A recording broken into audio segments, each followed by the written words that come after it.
67. Dissatisfaction that the commodity in its abundance can no longer supply by virtue of its use value is now sought in an acknowledgement of its value qua commodity. A use of the commodity arises that is sufficient unto itself. What this means for the consumer is an outpouring of religious zeal in honor of the commodity's sovereign freedom. Waves of enthusiasm for particular products, fueled and boosted by the communications media, are propagated with lightning speed. A film sparks a fashion craze, or a magazine launches a chain of clubs that in turn spins off a line of products. The sheer fad item perfectly expresses the fact that, as the mass of commodities become more and more absurd, absurdity becomes a commodity in its own right. Keychains that are not paid for, but come as free gifts with the purchase of some luxury product, or are then traded back and forth in a sphere far removed from that of their original use, bear eloquent witness to a mystical self-abandonment to the transcendent spirit of the commodity. Someone who collects keychains that have recently been manufactured for the sole purpose of being collected might be said to be accumulating the commodity's indulgences, the glorious tokens of the commodity's imminent presence amongst the faithful. In this way, reified man proclaims his intimacy with the commodity, following in the footsteps of the old religious fetishism with its transported convulsionaries and miraculous cures. The fetishism of the commodity also achieves this moment of acute fervor. The only use still in evidence here, meanwhile, is the basic use of submission.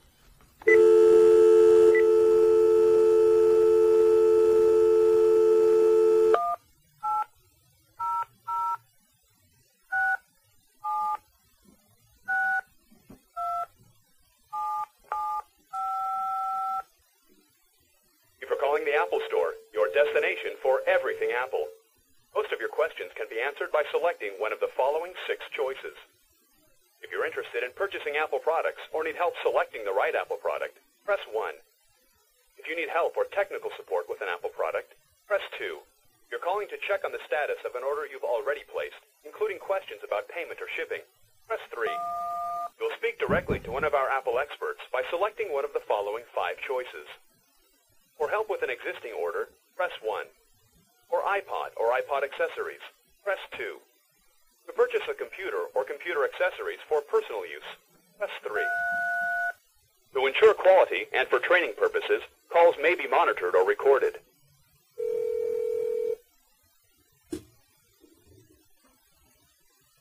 Thank you for calling the Apple Store. My name is Ahmed. How can I help you today? Hi, I'm interested in purchasing a PowerBook. That's good. That's sir. Can I start by getting your name and phone number? Yes, my name is Guy. E? Guy, G-U-Y. Y? E? Okay. Oh, I have the same middle name. And what's the last name, sir? Last name Debord. E? D-E-B-O-R-D. Of course, okay. And what's the phone number, sir? I don't have a phone number in this country. I live in Paris. Okay, no problem, sir. And now what exactly do you want to know about the PowerBook? Yeah, so my question is that the satisfaction that the commodity, in this case the PowerBook, in its abundance can no longer supply by virtue of its use value, is now sought in an acknowledgement. I have a hard time hearing you, sir. I'm sorry. What did you say? I'm saying that the satisfaction that the commodity, in this case the PowerBook, in its abundance can no longer supply by virtue of its use value, is now sought in an acknowledgement of its value in the capacity of a commodity. A use of the commodity arises that is sufficient unto itself. What this means for the consumer, which is me, is an outpouring of religious zeal in order of the commodity's sovereign freedom. Waves of enthusiasm for particular products, such as the PowerBook, fueled and boosted by the communications media, are propagated with lightning speed.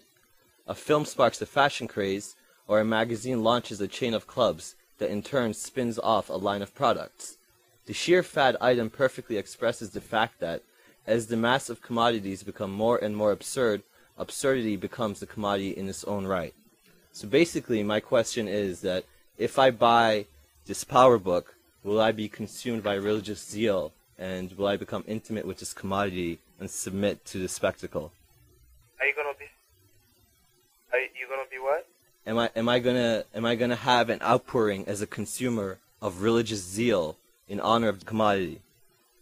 You mean, are you gonna have a better deal?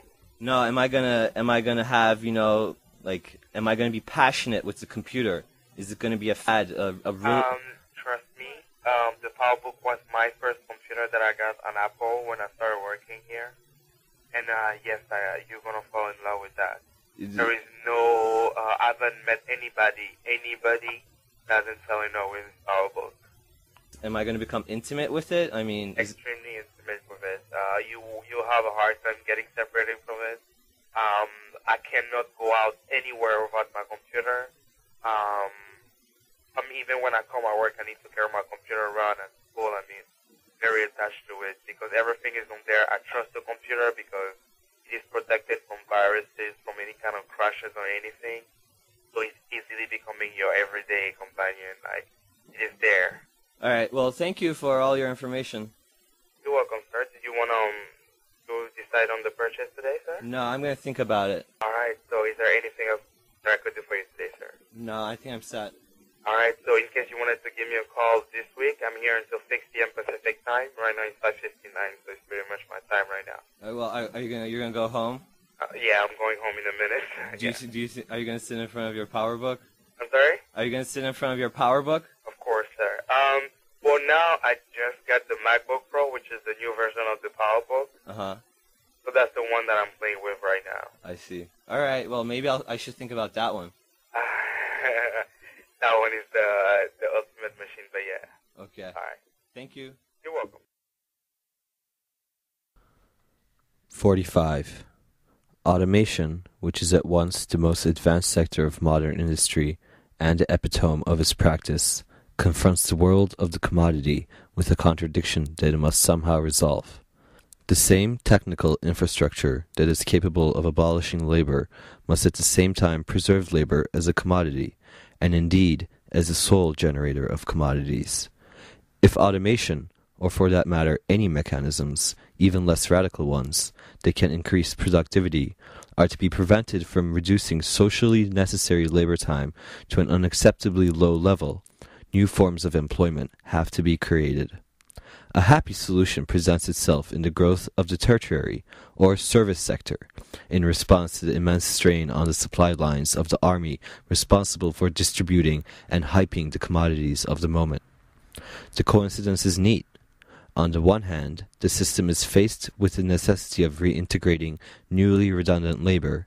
On the other, the very factitiousness of the needs associated with the commodities on offer calls out a whole battery of reserve forces.